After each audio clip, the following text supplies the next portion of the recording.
element is odd daw ang mugawas. So, ang samandari ang odd, which is 1, 3, 5. So, ang O is a set that contains, event O is a set that contains 1, 3, or 5. So, mo ni ang possible element sa atuwang event O.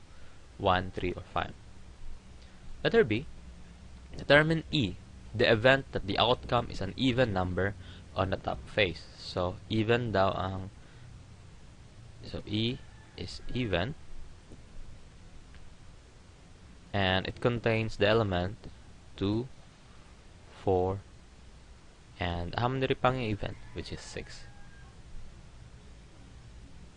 So, ang event nga, ang makuha ang number odd is nag-contain sa element possible outcome, which is 1, 3, and 5.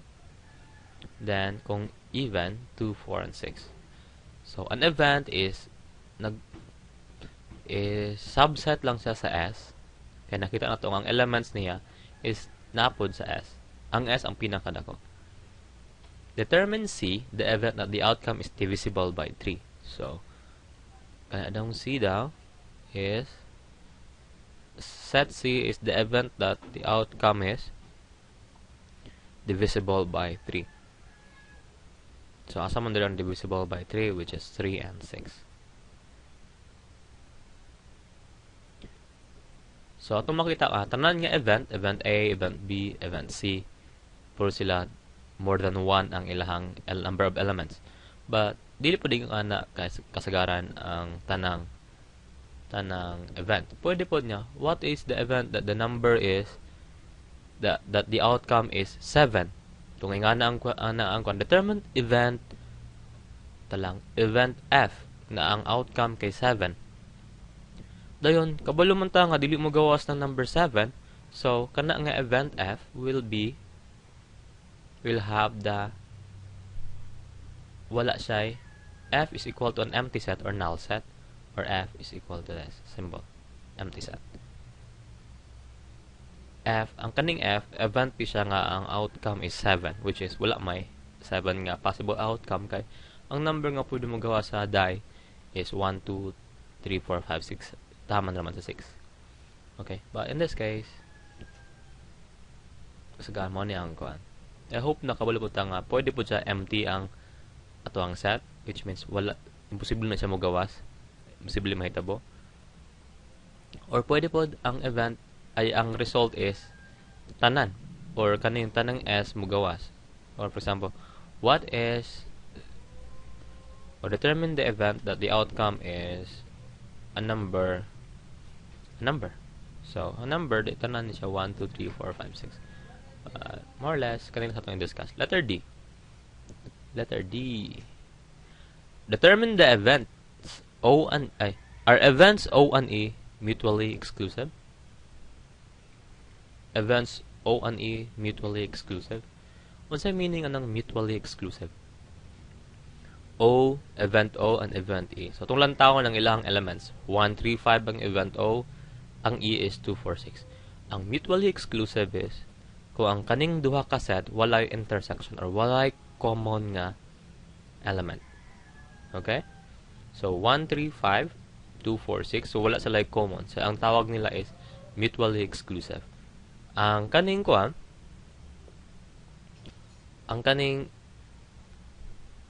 how about events O and C? Events O and event C. So, itong makitaan nga na sila common, which is element 3. So, kani sila is, dili sila mutually exclusive. Ang event O ug event E lang ang mutually exclusive. So, kung ito nang i-draw sa Venn diagram, di ba, kabuluman ta nga kung natay set, pwede ta magama og Venn diagram. So, in this case, ang ato ang S, mo na to ang universe. And, event O, Adiana, event E, Adiana, then ang event, sa may command, 3 ug 6.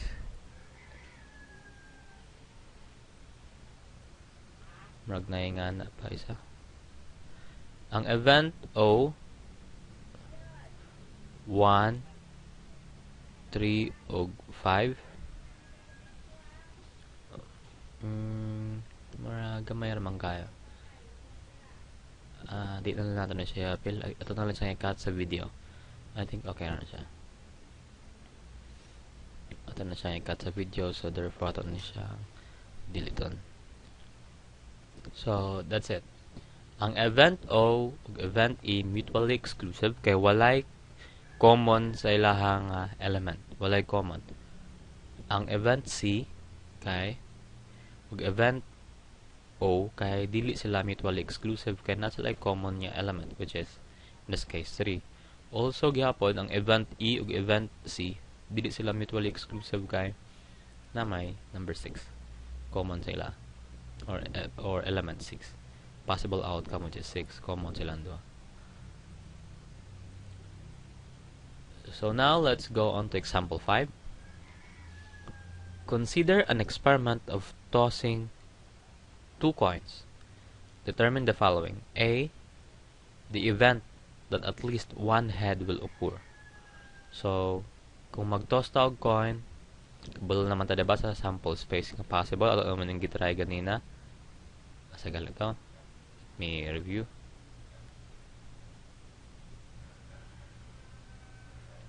Ganun siya. Tossing 2 coins, it can be head tail, tail head, and tail tail. So, ito itong isulat itong sample space is head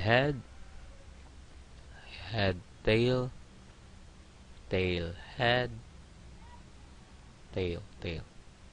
So, muna ito ang sample space, the list of all possible outcomes. So, tossing 2 coins. Letter A, the event that at least one head will occur. At least one head, which is meaning sa at least one head. Naalay sa ka-head, kung naala kayo makitaan nga head, ana nga event, ana nga outcome, okay na siya. So meaning, kani, head tail, tail head, and tail tail. Therefore, ang answer sa letter A, event A is equal to the set that contains head tail, tail head, tail tail. At least one head, ang meaning na niya, naalay isa ka-head, part na siya nga outcome sa event. Letter B, the event B that at most 2 heads will occur. At most. At most dapat, so meaning niya, the event that at most 2 heads will occur. Ang dapat daw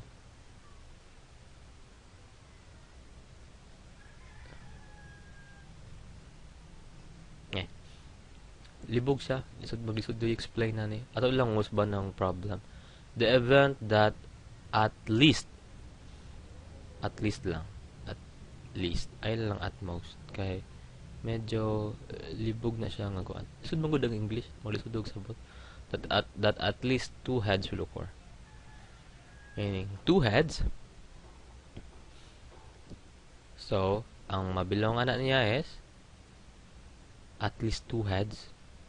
Hindi, head lang. At most 2 heads ka, no?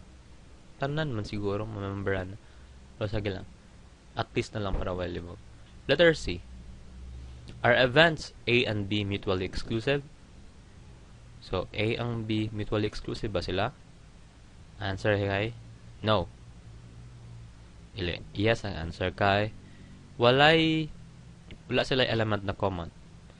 Ang tawa, HH element head ni wala dyan sa set A, which is ang answer kay yes. Yes. Now we'll go on to the concept of probability.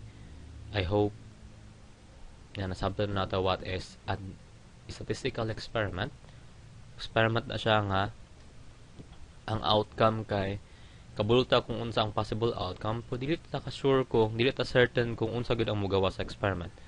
Sample kung mag-toss ta og coin karon, pwede ang mogawas kay head, unya na pud nga pag-toss to pwede mogawas kay tail. Dili ta ka-sure kung unsa gud. And ang sample space is just the set of all possible outcome. For example, kung mag-toss ta og coin, ang possible outcome is head or tail. So ang sample space nag-contain set na siya nag-contain sa head ug sa tail nga outcome. So karon pwede na nato i-discuss ang probability. Siguro familiar na ta sa probability, napay uban dili kay familiar, pero nakadungog na gyud ta og probability nga 50-50. Like, oh, siya gamatsunon na 50-50 na lang ang chance nga mabuhi siya. Meaning 50 ang chance, 50% ang mabuhi, 50% ang dili mabuhi. That is probability. Talks about chances. Pila unsa kadako ang chance. For example, mingon ta nga ang chance ko nga makapasar og stat kay 30%, which means 30% ang chance or ang probability nga ikaw napasar, and 70 unsa man ang dili makapasar. So ingana ang event is makapasar and ang chance ng event is 30%. So muna ang probability. Pero kung magsali og tarong, maybe mabot na siya 90% ang probability nga magkapasar and 10% lang probability nga bagsak. So probability is nagdeal siya on how to calculate the chances. Sa kadakuan chance or sa kagamayan chance na mahitabo ang isa ka event. And kabulta kung chances, kung by percent, could either be kung short ang event mahitabo, 100% ang probability. Kung short nga di na mahitabo, so therefore ang probability kay 0. So pwede probability expressed as percent, pwede po fraction, then pwede po decimal. So from 0 to 1, kung decimal nga kuan or fraction, then from 0 to 100% kung by percentage nga pag denote o probability. So chances lang na siya, probability. So kung na probability nga lapas sa 1, imposible na siya. So nga ang chance na ko nga makapasar kay 102%, dili na siya kuan. Ilad na siya. Ay ito na nga 102% makapasar ka. Sure na dili. Meaning bagsak ka na. So now let's go on to how do we calculate probability. So kung ano siya, based on the book, classical definition of probability. Probability of A, event A nga mahitabo. Probability nga ang event A, kaning A, event na siya. So ang probability na ang event A mahitabo kay equal sa M over N. So unsa na siya? Unsa ning M? M kay mao ni siya ang number of events nga number of elements sa ato ang event A. So ang atong event A na number of elements M, then N is the total number of elements in our subset. Or kung sa kuan pa ni sa atong subton is M mao ni ang number of possible outcomes nga ang event sa event A. Then ang N, number of total possible outcomes. For example, mag-toss ta og coin.